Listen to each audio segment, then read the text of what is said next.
Delays in the payment of contractors and suppliers within a month are stifling growth in black business and forcing some to close. This after government failed to pay traders 4 billion rand worth of invoices. The Public Finance Management Act requires departments to pay suppliers within the stipulated period as part of a policy by the state to support the growth of SMMEs. Let's talk about the effect this is having on small businesses with the Black Business Council in the Built Environment CEO, Gregory Mofokeng. Gregory, thank you so much for making time. I really honestly can't believe this is still an issue. Government has been announcing plans to fast-track the payment of businesses on time within 30 days. Has any of their plans not worked? None of their plans has worked, Clemens, because there is absolutely no will on the side of government to make sure that this issue is resolved. So for the many years that we've been raising this issue, all we have seen are just reports being produced by National Treasury, but nobody is held accountable. So for as long as there are no consequence management, for as long as somebody is not being fired for not paying service providers on time, this situation will continue, unfortunately. Is this even the true picture, this report? Does it really paint the true picture on the ground? Because I'm thinking if you add municipalities, if you had SOEs, the amount goes higher. This is only but a fraction of the picture, Clemens. As you say, the SOEs are not included, the municipalities are not included, but also factor this into account. The fact is that these are the figures that are produced by the very departments at national and provincial government, and this is the information that they are allowing us to see. So the situation that we are seeing from our side is that this is not the full picture.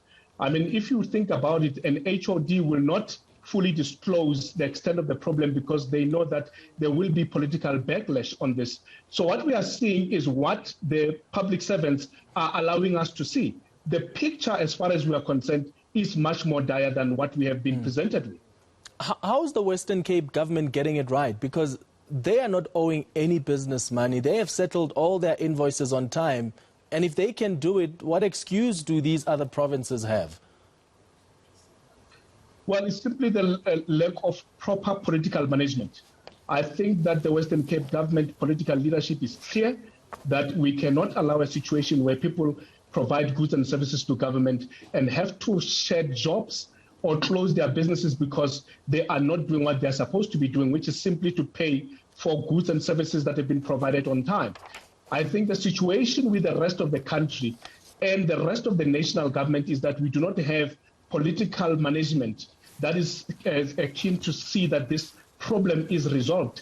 It is just disheartening that each and every year we have to revisit this problem, which does not seem to go away simply because the political leadership is not taking harsh action against those public servants who are not doing their jobs. Because it's simply a matter of fact is that they are not doing their jobs, Clemens. This is what we know. We know that there is no government entity or department that must go out on tender unless the budget is secured.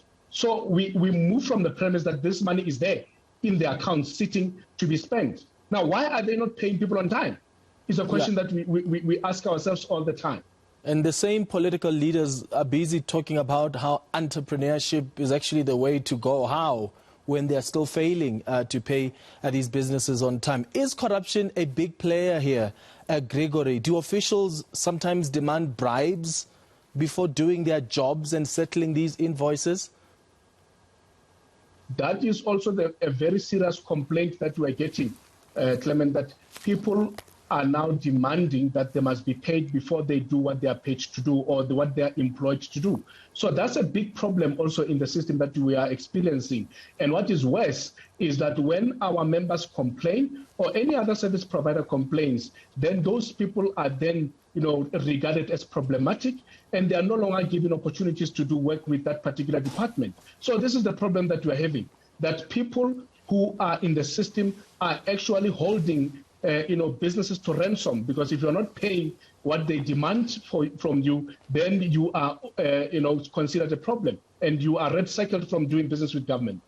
So how do we fix it, Gregory? What suggestions have you made to government? Have you contributed to the public procurement bill? We have, Clement. In fact, our proposal as far as this matter is concerned is that we have proposed that government must give us payment guarantees. So when you sign a contract with government that I'm delivering the following goods and services, in return, government must give you a payment guarantee so that when they don't do their jobs, and you then don't get paid, you don't have to go back and fight with them. All you need to do is to go and present that guarantee to the issuer of that guarantee, which typically is an insurance company, and then you should then be able to get your payment without getting into a protracted legal battle or dispute with the respective public sector clients. So we have definitely put that forward, and we are hopeful that this proposal will be taken seriously by government.